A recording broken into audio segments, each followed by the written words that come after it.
शीत दिने गाजर प्रायतः सबु जगार मिले। गाजर रे मु आज गोटे बढ़िया रेसिपीटे बनाऊँगी जार ना है गाजर टिक्की, सेटा भी ओडिया स्टाइल। जदि आपण मानकु जणा नथिबो मो रेसिपी फॉलो करंतु। आई मस्ट से बहुत ही टेस्टी लगे ए टिक्की। चलंतु मु एटी गाजर को सब नेकी धोई देइची गोटी गोटी करिकी बहुत ही बढ़िया से। ए पानी की साइड कर दबा गोटे थाली रे नेइची। मु एटी 5टा गाजर नेइची, आपण माने आपणक अनुसार नै परिबे जेतिकी आपणको दरकार। तापरे छुरी नेकी मु तार आगो पछ काटी देइची। ता मुंडी काटिकी गोटी गोटी करिकी सफा करि दबा आकु। तापरे एगुडा को सब मुंडी बाहर कर साइला परे आकु सब चोपा छेली की बाहर कर दबा। मु एठी चोपा गुडी को छेलिया पई सेई छुरी को यूज करूची। आपण माने चाहिले जोतरे भी चोपा गुडा को छेली परिबे। सबु जाको चोपा छेली की सफा कर दबा सेई पानी रे। पुणी आउ थरे सेगुडा धोई दबा काहेकि ना चोपा गुडी को लागिथिबो गाजर रे। तापरे सेई गोटे थाली रे आकु बाहर कर दबा। सेई थाली रे आउ थरे टिके भलो पानी नेकी आउ थरे गाजर गुडी को धोई दबा।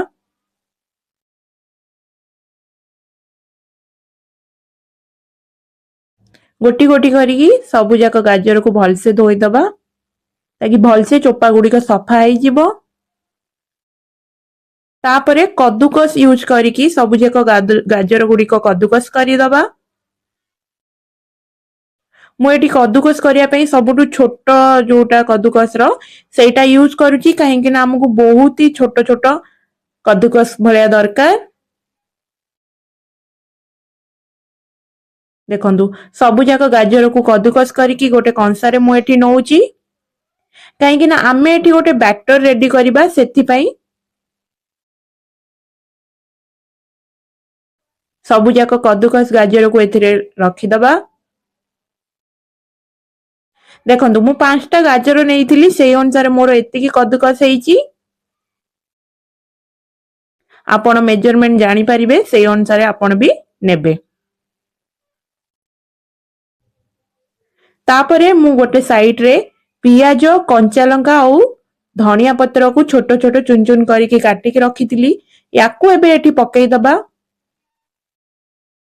पियाज कंचा लंका आउ धनिया पत्र सबु जाको मिक्स करबा पई पकेई दबा।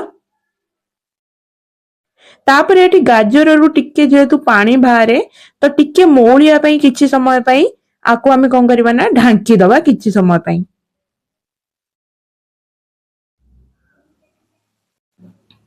2 रु 3 मिनिट पई ढांकी दबा। तापरे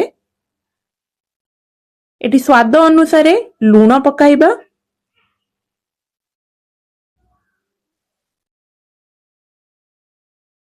देखिए कि लूण पकाइबा आपण माने काहेकि ना गाजरटा टिके मोळी जाइथिबो। तापरे एटी बेसन पकाइबा जोटा कि बैटर पई मेन जिंस। टिक्की को गाजर टिक्की को भल से बांधिबा पई एठी हमें बेसन यूज करूचे। आकु भल से चकुड़ी दबा मिक्स कर दबा भल से काहेकि ना सबु जंग पियाज कंचा लंका और धनिया पत्र जो हमें पकेइथिले सेगुडा भी मिक्स हेई नथिला। आउ गोटे जिंस हला कथा मने रखिथिबे आधेरे पानी यूज करिवेनी काहेकि ना गाजर रे एमतिरे भी पानी बाहरे। आउ आमे जेहेतु टिक्की करूचंती तो टिक्की पई बेसी पानी यूज करले सेटा बैटर टा ठीक हबनी। तो एठी बिल्कुल भी आपण पानी यूज करिवेनी। फास्ट देखंतु भल से गोळेइबे जदि आपण को पानी दरकार पड़ला ताहले जाई पानी यूज करिवे। देखंतु मेटी जम्मा भी पानी यूज कर नथिली हेले हम बैटर बहुत ही बढ़िया से रेडी हो जाइची टिक्की पई जो बैटर दरकार। देखंतु बैटर हे जाइची रेडी। आकु हमें किछि समय पई ढांकी दबा। एठी तावा बसाई दबा। तावा ताती गले तेल पकेई दबा। तेल को भल से तावा सारा मिक्स कर दबा। तावा रे भल से स्प्रेड कर दबा तेल को। तेल पूरा बढ़िया से तातीबा को दबा। देखंतु एठी तेल ताती गलानी पूरा धुआं बाहरलानी तेलरू तापरे छोट छोट गुळा नेकी टिक्की शेप रे आमे तावा रे स्प्रेड करिबा बैटर को गोटी गोटी करके रखिबा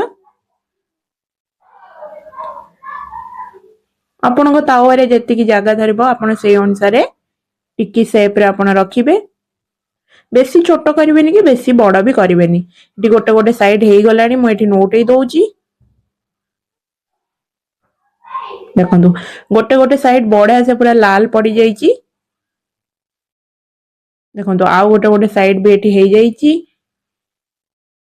एठी हमर पूरा रेडी हेई गलानी दी पट साइड जांक हेई बेसी आकु पोड़ीबेनी नहीं तार टेस्ट पळेइबो रेडी हेई गला हमर गाजर टिक्की देखंतु खाइबा को बहुत ही टेस्टी लगे आउ हेल्दी भी गाजर को हलवा तो आपण समस्ते खाइथिबे थरे एमती ट्राई करंतु गाजर टिक्की आई मस्ट से बहुत ही टेस्टी लागिबो।